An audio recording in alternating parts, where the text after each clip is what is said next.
Dillon Yeah. Brooks. The Detroit Pistons are likely to a team to watch, as they would be a potential landing spot for Dillon Brooks this summer. This comes from the Stein line.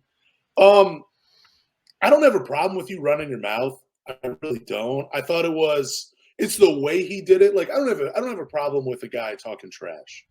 But before the series starts and you're talking about poking the bear, you're bringing unnecessary attention to yourself, and it kind of shows me that you're a selfish player. And that's not the type of guy I want on the Detroit Pistons.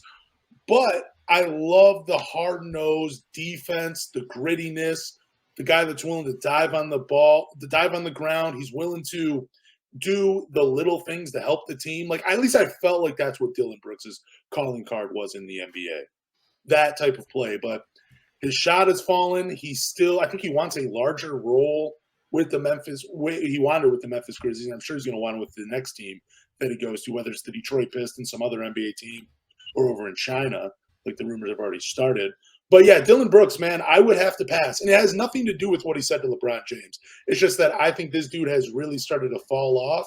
And it's because he's focused on other things outside of basketball, like talking, being a popular player, being the villain, things like that. So it's a pass for me on Dillon Brooks. But what about you? So before we were, I made this the topic for like Dillon Brooks. I was kind of looking into his fines. Can you guess how much money he had to pay to the league office between suspensions and technical fouls this year? Just this year? Yeah. Is it over? Man, what are fines in the NBA anyway? They're like $15,000, right?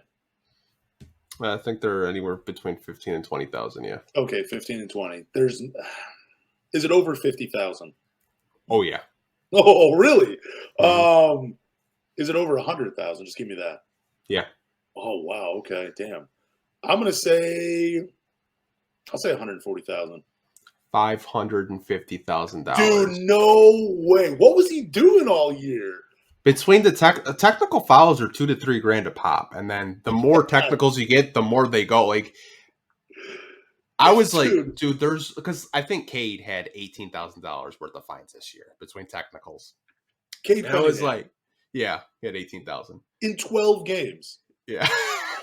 Oh Cade was chirping though, but that's just some context. $500,000 in fines and suspensions, and he got suspended 4 times this year.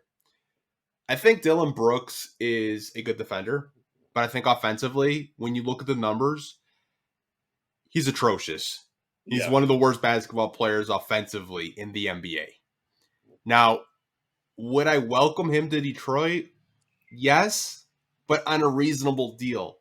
I read a report from ESPN this past week saying that he wants $25 million a year, and he also wants to have a bigger offensive role. That's why Memphis is trying to move on from him. I like Dillon Brooks, but not at $25 million. If I'm paying a wing this free agency $25 million, it's probably Cameron Johnson. That's not a headache. And I know he's not going to get technical fouls just for looking at a ref.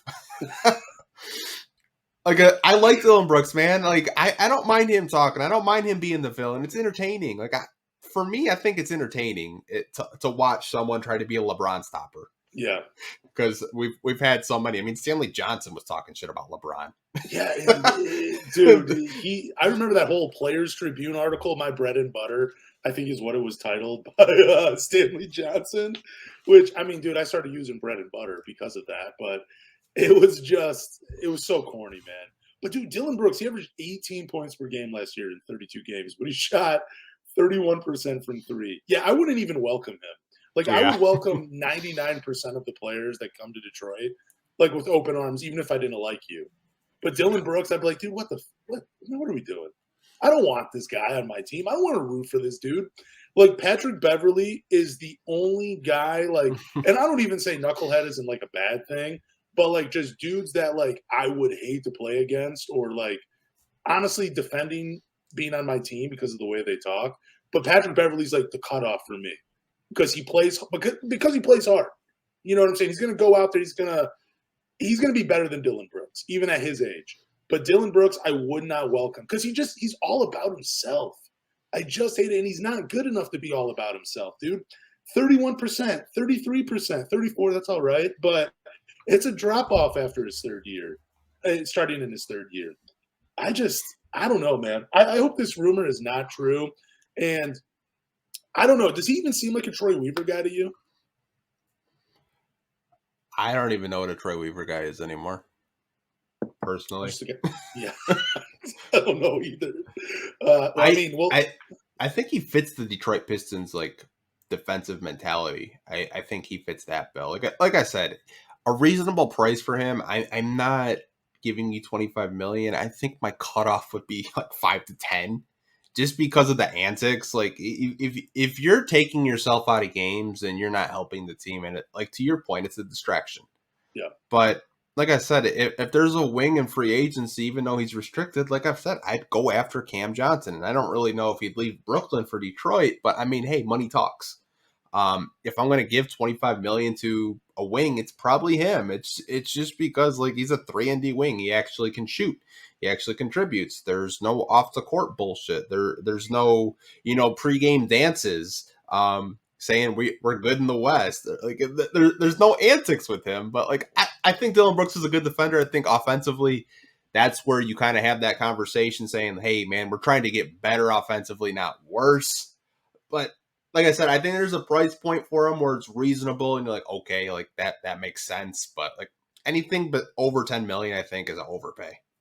So do you think he actually fits the Detroit Pistons of today, or more of like what we think the Detroit Pistons are? Like, when you think of a Detroit Piston, you think of like a hardworking, gritty defensive player, a Ben Wallace, a Rashid, going back to Dennis Rodman, Rick Mahorn, Bill Laimbeer.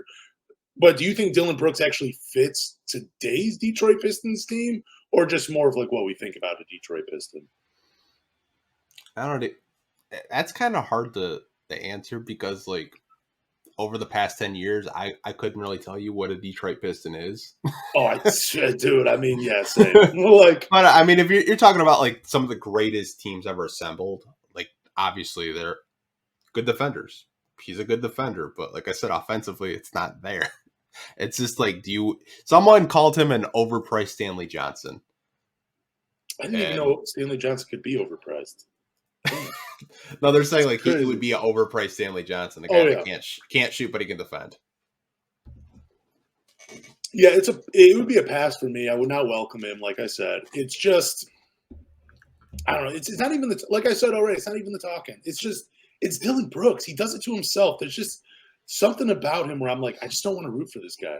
Like, and I don't want to go into Pistons games thinking that about a player, because I've never, ever thought about that with the Detroit Pistons. But like, just now thinking about it, I'm like, I don't even know if I'd ever go to a game. Like, I don't even know if I'd want to watch Dillon Brooks live. I wouldn't go that far. I think the city would embrace him like crazy. Like a game. Oh, I think. Like, can you imagine him at LCA though, man? Like, he would be talking so much shit and the crowd would love it. Like, I think we were just talking last week that like players hate playing here because the Pistons fans are so rowdy. I think Dillon Brooks would embrace that culture. I just think there's more talented guys that talk trash too, that aren't like labeled like the way Josh Jackson did it. That was fun to me. Like, he was just be on the court. Remember when he called Ben Simmons a bitch? But like, he wasn't in the media doing that, saying like, dude, I'm going to poke the bear. Like, I'm going to bring down Ben Simmons. Like, that's the problem I have with it, because it's just so unnecessary. It doesn't just show up and like, dude, if you're good and you win games, the trash, it doesn't matter. You can say whatever you want. But when you're not and you go into a series against one of the greatest players ever, giving him extra motivation, you're kind of a selfish and stupid player, in my opinion. Yeah. I did want to read some comments about this topic, because we do have over almost 90 people watching live on YouTube right now. Shout out to you guys for that. Thank you guys. It said he's Killian with an attitude. I love that. I love that comparison, you guys. That's actually pretty awesome. Killian with an attitude. That's awesome.